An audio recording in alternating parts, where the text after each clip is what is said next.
Live from the O'Reilly Auto Parts Studios, here's Jake Asman. Bases loaded, no one out. And the 3-2 is swung on and hit in the air to deep left center. It is high. It is far. It is gone. It's a grand slam. Gio Urshela, the most happy fella.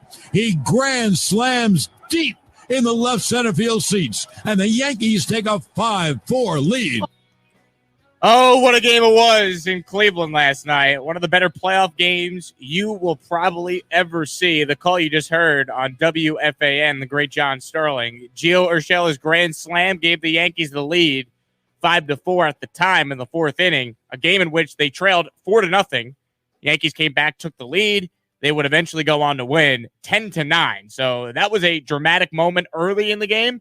We had a lot more baseball to play after that moment by Urshela, and we'll get to Gio Urshela, but last night was his most impactful game as a member of the Yankees, and he did it against a team that he spent his first 7 years with in their organization, the Cleveland Indians. More on Gio Urshela coming up. But that game last night had a little bit of everything, from wackiness, from just great defensive plays, clutch hitting, big home runs. I mean, it was just an epic playoff game. The total opposite of the pitchers duel that we had between the Cincinnati Reds and the Atlanta Braves. I mean, the Yankees, through the two games they played in Cleveland, they scored 10 runs last night in game 2. They scored 12 runs in game 1. So the Yankees have scored 22 runs in 2 playoff games so far. And this was an offense that was struggling, to say the least, coming in. But that was just an epic game last night. And the fact that this game started the way it did after Major League Baseball absolutely botched the entire weather situation. This game was delayed for about 50 minutes last night. Then the Yankees and Indians take the field as it starts to rain. So Tanaka goes out there and he's getting drenched with pouring rain. It was drizzling for Carrasco. And then it's the floodgates opened up in the bottom of the first inning. It put Tanaka in an impossible spot. And this is a guy that is money in the playoffs with a 1.76 career postseason ERA. So you knew it's not Tanaka. You knew it was just the weather conditions that was throwing him off. He said after the game he struggled to even really grip the baseball. And Tanaka's a guy that throws a splitter where you need a feel, you need a grip. So they start the game in a torrential downpour. Shocker, they then have to stop the game, and it's delayed. And you're thinking, wow, are both pitchers about to be lost because of how long this delay could go? Thankfully, it didn't last that long. But by the time Tanaka came back out there, he didn't have his ace stuff. And he ends up giving up 4 runs in the first inning. So before you could really even blink as a Yankee fan, you're down 4-0. And then Giancarlo Stanton, who Yankee fans love to hate, hit a home run in this game to get the Yankees on the board. The Yankees had that great rally in the fourth, capped off by the Urshela grand slam. And you're thinking, okay, Yanks back in this. Gio Urshela coming through. And then it was just a back and forth game in which the Yankees grabbed a 6-4 lead, only for the Indians to then tie it up. Chad Green didn't have it last night. Then the Yankees say, okay, well, we'll score some more runs. Gary Sanchez, 2-run home run, 8-6 game. That's not good enough. Zach Britton starts to lose it. They bring in Jonathan Loaizaga. He's struggling. And all of a sudden, this game is tied at 8 apiece. And then you get to the 8th inning. And Aroldis Chapman comes in to try and get out of a jam with first and second, nobody on. And this is a critical situation. Chapman gives up a hit. Indians take the lead. It's now 9-8. And you're thinking, wow, this is brutal. The Yankees have had to use their entire bullpen. They're looking at a scenario where it's Jay Happ trying to keep their season alive in game 3 if they lose game 2. Indians would send Zach Plesac out there, who is a really, really good pitcher, had a better year than Happ. And then all of a sudden, the balance of power in the series clearly shifts back to Cleveland. But that's when Gio Urshela had his signature moment.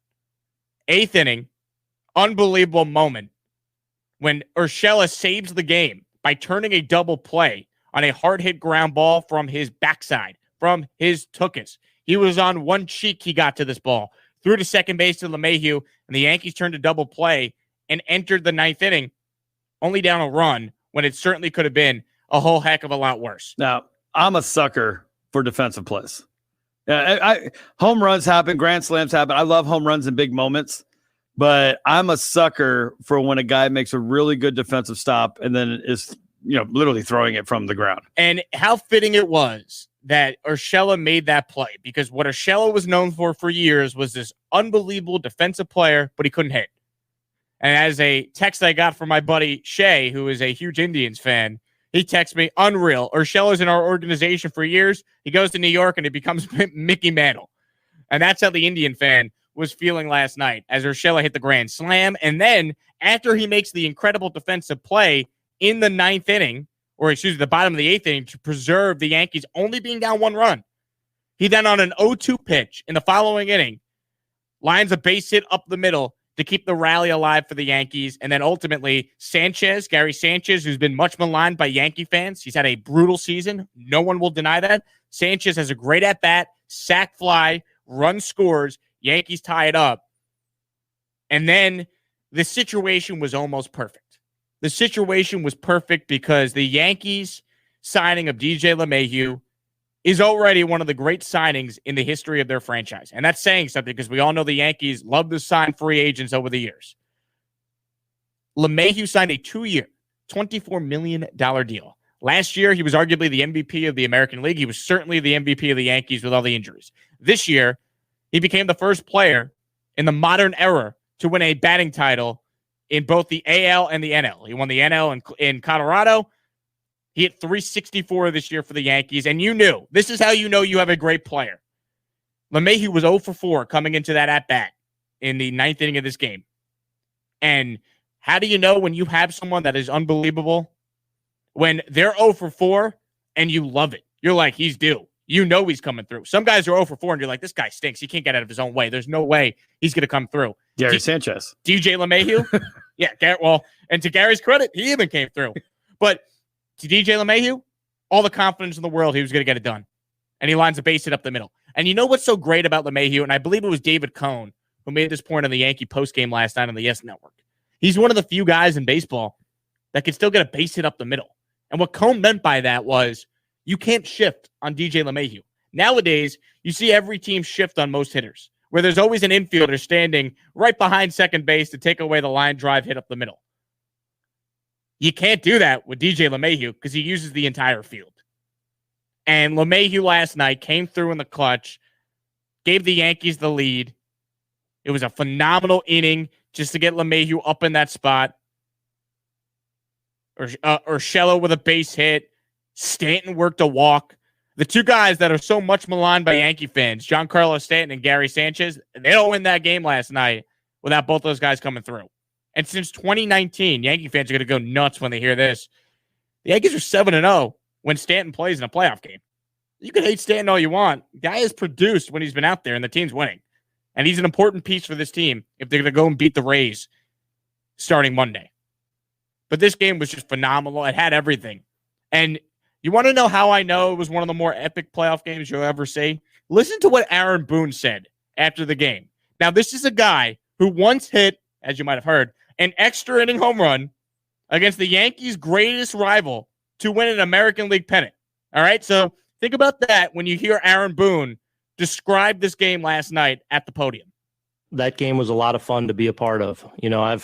I'm 47 years old. I've watched a lot of baseball. I've watched a lot of my dad's playoffs games, been in some really big games, and I don't know how you top that one. Aaron Boone saying, I don't know how you top that one, talking about all the games he's seen, he's been a part of, he's watched. Once again, this guy hit a home run to send the Yankees to the World Series in Game 7 of the American League Championship Series back in 2003. I mean, if that doesn't tell you how great of a game that was last night, I don't know what will. I mean, this game had a little bit of everything. It really did. And I mentioned it at the top. That game last night was 4 hours and 50 minutes, the longest 9-inning game in both regular season and postseason history. And I think if you're a baseball fan, you didn't care because it was that exciting. It had that much, just back and forth and lead changes and dramatic moments. And that's what playoff baseball could bring you. And we questioned kind of what playoff baseball would feel like without fans, without the energy in the ballpark. It felt pretty good last night watching it.